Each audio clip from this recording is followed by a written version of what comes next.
1970 সাল। তৈরি করা হচ্ছে বাঁধ। অন্যদিকে এই কারণেই পুরো একটি শহর পানির নিচে তলিয়ে যায়। তবে শুষ্ক আবহাওয়ায় বাঁধের পানি শুকিয়ে গেলে দৃশ্যমান হয় শহরটি। এমনই এক বিরল ঘটনা ঘটেছে ফিলিপাইনে প্রায় 300 বছরের পুরনো শহরের ধ্বংসাবশেষের আবারও দেখা মিলেছে।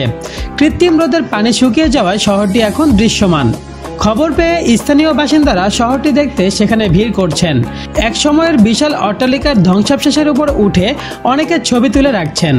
তীব্র তাপপ্রবাহে একটি বড় বাঁধের ভেতরের জলাধার শুকিয়ে গেছে। ওই বাঁধ নির্মাণের ফলে 1970-এর দশকে প্রাচীন পান্তাবঙ্গন শহরটি নিমজ্জিত হয়।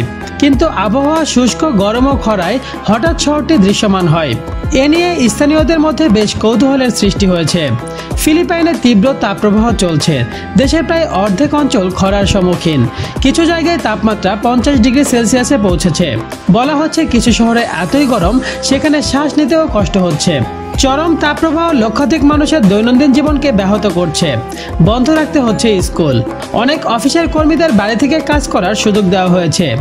বাঁধটি নির্মাণের পরই এবারই শহরের বেশ বড় অংশ পানির উপরে রয়েছে। পান্তাবঙ্গং বাঁধ ছাড়াও অন্যান্য ড্যামের পানি আশঙ্কাজনক হারে শুকিয়ে যাচ্ছে। সরকারি তথ্যের ভিত্তিতে সেখানকার পানির স্তর স্বাভাবিক উচ্চমাত্রা 221 মিটার থেকে প্রায় 50 মিটার কমেছে।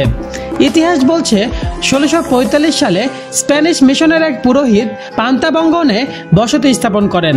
ধীরে ধীরে এটি গ্রামে পরিণত হয়। এরপর 1747 সালে এলাকাটি আনুষ্ঠানিকভাবে ফিলিপাইনের মানচিত্রে অন্তর্ভুক্ত হয়।